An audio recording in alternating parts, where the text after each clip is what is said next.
একবার সাহাবী হযরত জাবের দয়াল নবীজি সাল্লাল্লাহু আলাইহি ওয়াসাল্লামকে দাওয়াত করলেন। নবীজি সাহাবীর দাওয়াত কবুল করলেন। হযরত জাবের খুশিতে আত্মহারা হয়ে বাড়িতে চলে গেলেন। বাড়িতে গিয়ে স্ত্রীকে খোঁজ খবরটা দিলেন আর মেহমানদারির জন্য প্রস্তুতি নিতে লাগলেন। বড় ছেলে আব্দুল্লাহকে নিয়ে খাসি জবাই করে অন্য কাজে যখন হযরত জাবের ঘর থেকে বাইরে গেলেন, ইতিমধ্যেই হযরত জাবেরের ছোট ছেলে ঘুম থেকে উঠে খাসি তালাশ করতে লাগলো। বড় ভাই তাকে জানায় খাসিটিকে জবাই করা হয়েছে।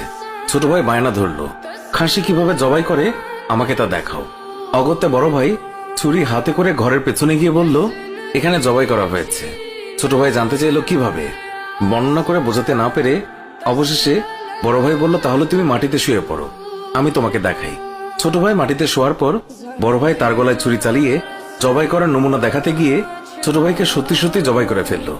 বড় ভাই যখন দেখলো ছোট ভাইয়ের গলা থেকে রক্ত গড়িয়ে পড়ছে, সে ছটফট করতে করতে একসময় নিস্তেজ হয়ে গেছে। তখন বুঝলো ব্যাপারটি কি ঘটেছে।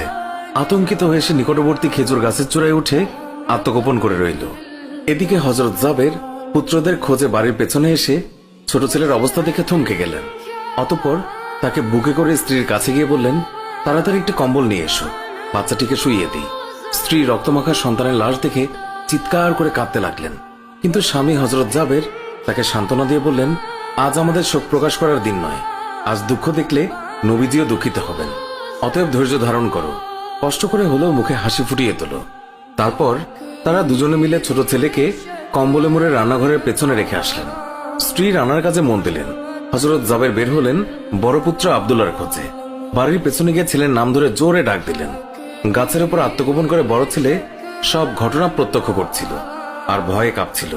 পিতার ডাক শুনে ভাবল, এখন পালাতে না পারলে আব্বার হাতে ধরা পড়তে হবে। ধরা পড়লে আর রক্ষা থাকবে না। পালানোর উদ্দেশ্যে গাছ থেকে লাফিয়ে পড়ে আঘাতপ্রাপ্ত হয়ে সেও মৃত্যুর কোলে ঢলে পড়ল। পিতা কাছে গিয়ে দেখেন আব্দুল্লাহর দেহে প্রাণের স্পন্দন নেই। বড় ছেলেকে কোলে তুলে তিনি বাড়ির ভেতরে আসলেন। স্ত্রীকে বললেন আরেকটি কম্বল নিয়ে আসার জন্য। বড় ছেলের এই অবস্থা দেখে দরদিমা পুনরায় আর্তনাদ করে উঠলেন। স্বামী তাকে পুনরায় সান্ত্বনা দিয়ে বললেন, ধৈর্য ধরো, আজ আমাদের দুঃখ প্রকাশের দিন নয়, আজ আমাদের পরম আনন্দের দিন। দয়াল নবীজি অল্প কিছুক্ষণের মধ্যেই আমাদের ঘরে তাশরিফ রাখবেন। তারপর দুজনে মিলে বড় ছেলের লাশও কম্বলে মুড়ে ছোট ছেলের লাশের পাশে রাখলেন। স্বামী স্ত্রী তাদের চোখের পানি মুছে মুখে হাসি ফুটিয়ে তুললেন। হযরত জাবের বাড়ির সামনে দাঁড়িয়ে নবীজির আগমনের অপেক্ষা করতে লাগলেন। অল্প